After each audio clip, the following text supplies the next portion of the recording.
We're back with another episode of Cheating Tuesday, as former world champion Vladimir Kramnik likes to call it. For some reason, he's got it in his head that online chess players are looking for ways to cheat at the game we all love. No clue where he's getting this idea from, but we're not focusing on that today. Instead, we're diving in on Hikaru Nakamura with the white pieces, Hans Niemann with black. It's Titled Tuesday, a weekly online chess tournament, blitz chess, and this game's got it all. Wild, blunder-filled, exciting, keep guessing the result. So let's jump in. Wrong tab, sorry, let me switch. We're cracking right on after e4 played. c5 from Hans, a Sicilian defense.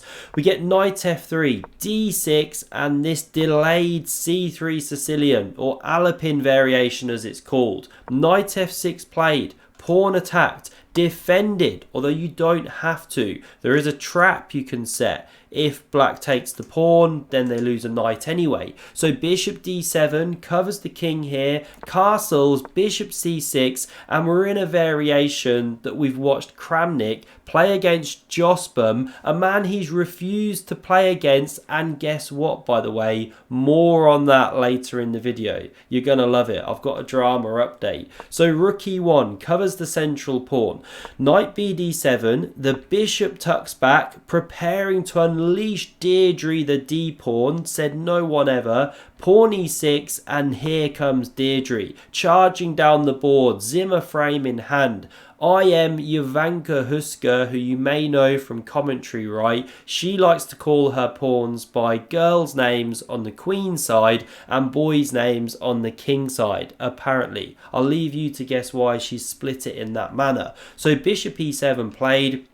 And here comes Eddie, charging down, taking the space that Hikaru is given by Hans.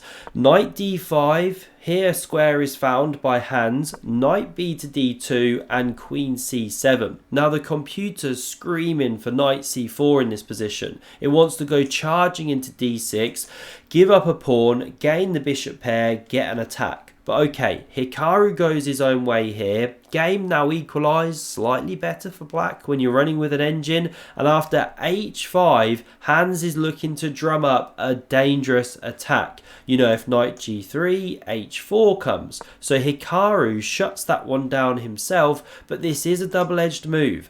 Castle's queenside now played. What a fight we've got on our hands. Always love to see kings on opposite flanks. One of them gonna get ripped to shreds, right? So queen e2 played. Always play king b8 and a3. Looks at those queenside pawn expansion ideas. Hans tucks back with his knight. Opens up this very powerful sniper. You know, black has many attractive attacking ideas. Look at how these pawns could soon run. So here we see bishop f4, but it's not the most precise. Knight h2, this knight going, was better to cover this one, because now Hans can take on f3, which he does. Queen recaptures, and this pawn is dropping. But he's not just grabbing a pawn for pawn's sake. No, after knight d2, heading for d6, he goes g5, and those kingside pawns are rock and rolling. The bishop comes back to h2, and now g4. This is the point of allowing a self-trap on the bishop. g4 is coming with tempo. Don't take here. You allow the rooks to activate. Then there's a big problem with these pieces converging on f2. So queen e2 played. The bishop tucks back to e7, and these ones rumbling. So c4 now from Hikaru. Very interesting positional idea. Computer hates it, but it has some points. You know, it covers knight d5. Not possible. Black can't go c4 and enter any pieces via this square. The queen is locked out. So okay, black is better, but you've got to bring the forces. So Hans starts with this rook. Now we get knight e4, heading for the promised land. h4, love this position. It's the one in the thumbnail. Look at these two cannons blasting down the board. They've truly fired the cannonballs. Watch out, Mr. Monarch. We get bishop f4. Hikaru doesn't want to get squashed like a bug, so g3 comes anyway. And now how many of us are playing f3? desperate to keep the lines closed. But the problem is h3. You can't keep the lines closed. Doesn't matter what you do. The position's bad. So knight d6 played, looking for counterplay. Now you can immediately take. Pawn recaptures, queen d8. It joins the attack in this direction. But instead we see f5, still a decent move. Takes away e4, positionally desirable. If takes en passant, then the knight is loose and dropping off the board. So that's not possible. Rook ad1 therefore from Hikaru. We get takes with check. Queen recaptures. And now again, this bishop here can take on d6 safely. Because if rook recaptures, hitting the e-pawn, you can go knight f8. But what you can't do here, after queen c6, played by Hans, is then do the follow-up that he does next move. Now the reason he's going for this is he wants h3 but then g3. But now that's not possible because then h2 check. King h1 not possible because of the queen. This is what he's setting up. So that's why king h2. If h3, g3. So instead, Hans goes for a different plan, but the wrong plan. He should go knight f8, maneuvering, covering this pawn, maybe coming round here, but he takes. Big problem. Look at the swing in the evaluation. Rook takes can now be played. It's a simple double attack. Because the queen's not here, there's no knight f8 to cover the pawn. You have to move. This one drops, and with it, the black position. This one's rumbling. The bishop's got its eyes opened. So king a8 comes off that diagonal. We get bishop takes on f5. b3 also a nice move to squash this knight. Queen f8 played, the bishop tucks back, and this one blockaded. Hikaru in the driver's seat. Knight takes on c4, a glimmer of hope for Hans. These knights hopping round the board now. We get rook f1, just trying to stabilise, keep everything protected.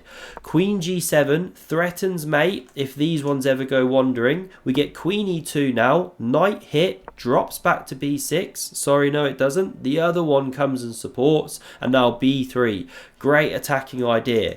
If you take here, you're getting toasted. The rook can take, open the king, then the pawn pushes, you cut the king, the rook's come into the a file, it's horrendous. Don't touch the pawn. So knight a5 played instead, b4 a great move, they're all good moves, but after queen b5, weirdly, things get strange because the knight is attacked, but it doesn't retreat. Hans finds the excellent move with just 40 seconds of knight to d5. Sure, take my knight, let's show the line. Then we can take the bishop here. Rook recaptures and there's this check. The king safety is always such a massive factor in tactics alongside loose pieces. The most common types of tactics. Loose pieces drop off, as they say.